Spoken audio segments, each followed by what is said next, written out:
puso mo sa akin ay nanlamig. Wala na ba?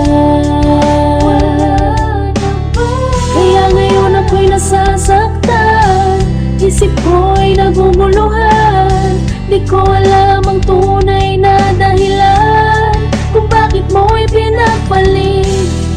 Ano bang pagkukulang ko na nagawa sa'yo? Sabihin mo at nang maunawaan ko ang dahilan ng pag-alis at paglimot sa pangako mo. Ako lamang ang mamahalin. Hanggang dito na lamang ba? At dapat na bang tuluyan ang putulin ang ugnayan sa isa't isa? Dahil ba sa kanya? Kung kaya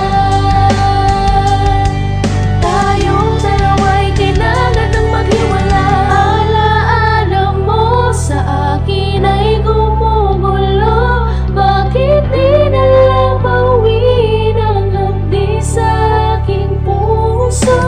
Pipilitin kong limutin ang pag-ibig mo. Kung panaginip lang ito, sana gisingin ang aking puso. Di ko lubos ang inasahan na aabot sa ganto. Magmula nang ako'y iwan mo ay tila huminto. Ang mundo ko at ang damdamin ko'y punong-puno ng galit. Di ko maintindihan anong rason mo at kung bakit nagawang ipagpalit at paasahin sa wala. Kaya sa tuwing maaalala kita, gusto kong magwala. Pinaliwala mo lang lahat ng sakripisyo ko sa'yo at buong pagmamahal na nilaan ko lang sa'yo. Kaya hiling ko lang na sana ikaw ay lumigaya sa gagong babae na kasiping mo ngayon sa kama. Di ko na kailangan pakinggan ang paliwanag mo. Tapos na tayo, paalam na at putang ina mo. Hanggang dito